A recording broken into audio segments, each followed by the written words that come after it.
Hey, it's Chris here. In this video, I want to talk a little bit about tariffs and what I've learned. When I first heard Donald Trump talking about tariffs and imposing across the board a 20% tariff on all goods coming to the United States, all imports, and then hearing him talk further about 200% tariffs on farm machinery manufactured by John Deere, an American company, if they were manufactured in Mexico, he would charge a 200% tariff to bring those products back to the United States. And at one point in one of his speeches, he said he'd do up to 1,000% if that's what it took. So I wanted to understand tariffs because he was saying that other countries were paying tariffs. And when he imposes that 20% tariff across the board, then the Chinese government, China, would be paying the tariff, and it would be making millions and billions, or whatever he said, billions from China will be making for the government. And so I wanted to understand that more and understand what a tariff is, how it works.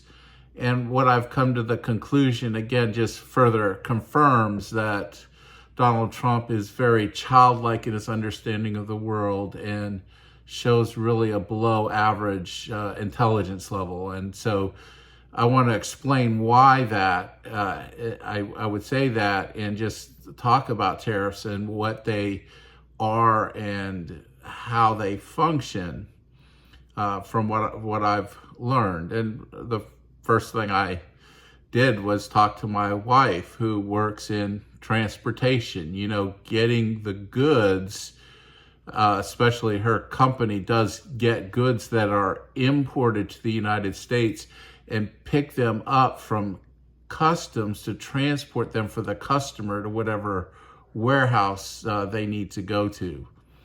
So I asked her about that because in her accounting position in the past, I don't know so much now, she used to deal with customs in clearing customs so the drivers can pick up the goods and transport them to where they go. So she kind of chuckled when she heard Donald Trump's explanation. And again, he doesn't understand how things work. And more I'm beginning to realize that. But what happens is an importer, the person that's importing the goods, let's say televisions from overseas, and then they bring it in and it goes to a customs holding place where it clears customs when any tariffs and duty, I think duty is another name for tariffs, are paid. And so once the importer pays, or the transportation company, whoever, once they pay the tariff, then the goods are released to be picked up. There's inspection, there's a whole bunch of other things that are involved in this. These imports are picked up to be distributed by truck, semi-truck, to whatever warehouse, wherever place they're going. So who pays the tariff? The people, the companies, like the American companies that are importing the foreign goods, are paying the tariff.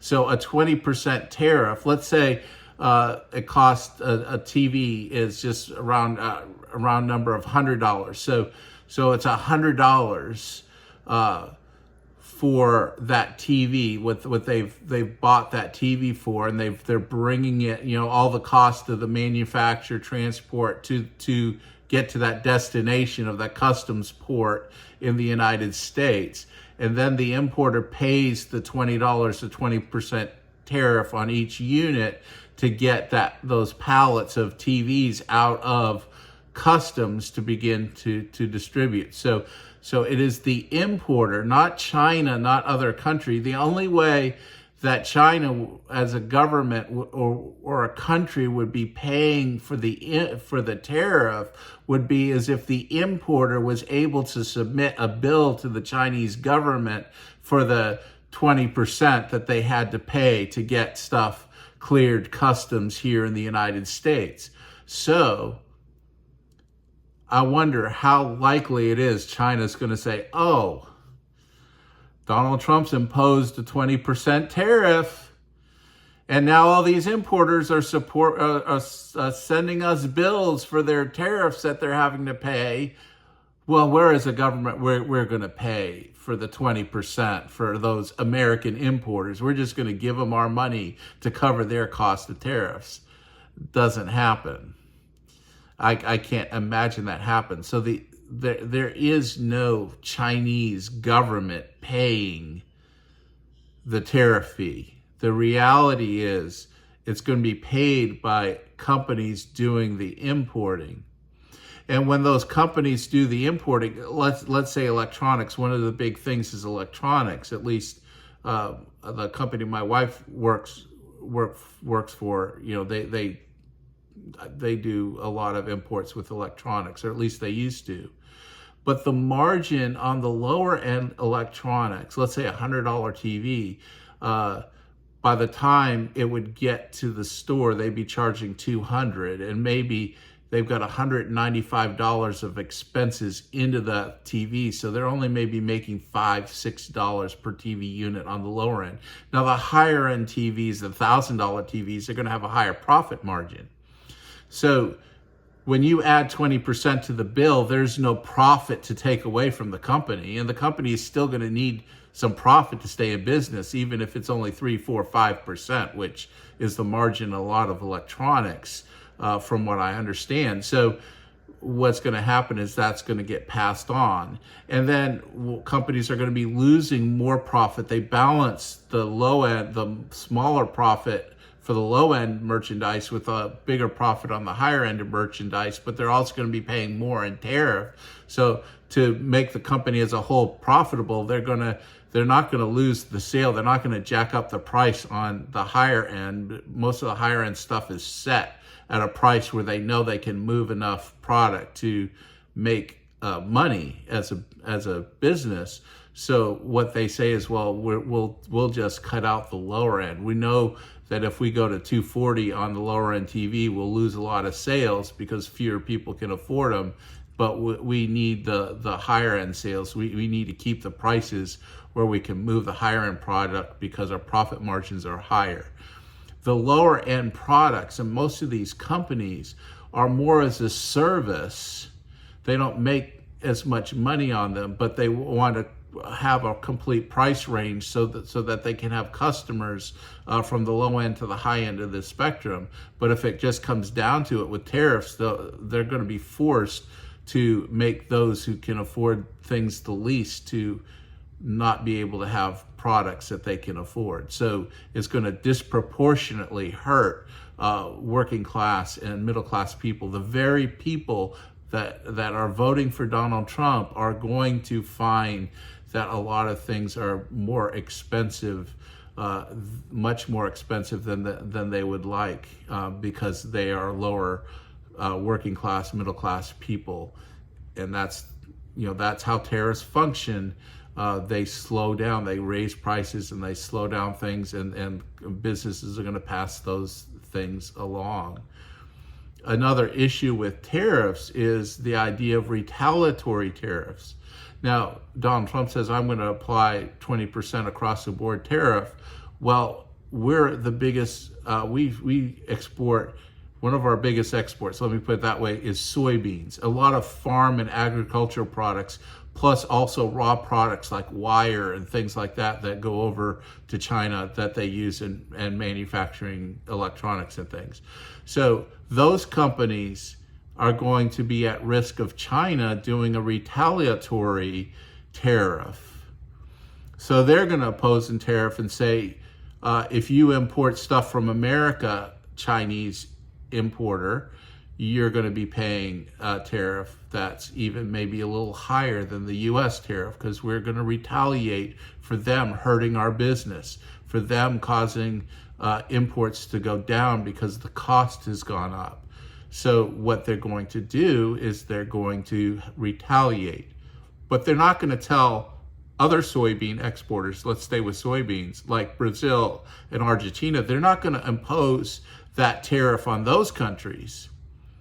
So it's going to be cheaper for China to buy their soybeans, not from American farmers, but from Brazilian and Argentinian farmers. And so it's going to shift the business to other parts in the world. The same thing when it goes for wire and things like that. There are other people that produce what Americans produce. And if China has a retaliatory tariff against us and other countries start doing it, they'll just start cutting the U.S. out of all the business equation. So you're going to see layoffs. You're going to see farmers struggle because they're not going to be able to export as much because other countries like China will retaliate with tariffs of their own, which will cut business. And in a global economy, it will let more people, more countries be more competitive with one another. And basically what Trump tariff would do is largely just cut the U.S. out of the world economy and make things more expensive, cause inflation to skyrocket for working and middle class people. So as I was reading all these other people, after learning about what my wife told me about tariffs, I began to realize that, whoa, these people, as they're explaining this, and we're talking about hardcore conservative free trade Republicans. We're not talking about just people that have an axe to grind against Donald Trump. We're talking about people that just know how the economy works and are explaining it, are saying this is really, really problematic, what he's talking about with tariffs. And he's going back to the 1890s. Well, the world has changed a lot in 130 years. Globalization, and there's all sorts of things that have happened, and you can't just point to the 1890s and say, well, look, tariffs worked back then. Well, things have changed a lot in the world since the 1890s. And again, it's just a very childlike, immature view of the world and understanding how things work. And these more mature people that in their understanding with more technical expertise are saying he's way off base on this. It's going to cause inflation to skyrocket if we get into these kind of tariff wars. The other thing that's interesting is talking to some people and I, understanding free trade and how this affects immigration. Right now, there are a lot of manufacturing jobs. Many are filled by immigrants to the U.S. And they come here because this is where the work is, and then they can make a living sustaining their families. And one of the things that people point out is when a manufacturer adds a plant in Mexico or in South America or Central America, then the people that would migrate to the United States to take those factory jobs will stay in those countries and not come to the U.S. because they can make a living in their home country. In other words, helping other countries economically develop lowers migration into the United States. And one of the things you'll hear from a lot of manufacturers, I have a daughter who works in a manufacturing plant. Actually, two daughters who do. One is a worker on the floor. The other is in management. One of the one in management will say that there is a huge proportion of workers that are migrants that they're hiring because there are not enough American workers to meet the need. There's not enough people. And so they have to bring in migrants. And we hear all this about the Haitian immigrants and all that. Well, they're bringing in these Haitian immigrants are coming in legally in temporary protective status, and they're going to work in these factories. And many of the factory owners that have hired these Haitians and say, I've hired them, I'd hire more people. We still have jobs, I can't fill them. And there aren't American-born people applying for these factory jobs. Yes, there are some jobs and some kinds of manufacturing that are very, very high paying and will have a higher percentage of U.S.-born workers. But part of what it takes is the wisdom to know how to create a regional economy in this hemisphere, the Western Hemisphere, that will allow reduce unwanted migration and be an economic benefit to everyone. And so again, I'm hearing these people and the free trade people talking everything and saying that Donald Trump is undermining even his own position on immigration by these tariff proposals. And so it's just interesting to me when you start listening to people with some expertise and experience, and they begin to say, whoa, this is absolutely crazy. This is not going to be any benefit, as he says. Then we understand that playing these tariff wars really isn't going to benefit the U.S. economically. It's not going to reduce immigration. It's going to increase immigration. And that is what the Donald Trump people are most concerned about, is immigration.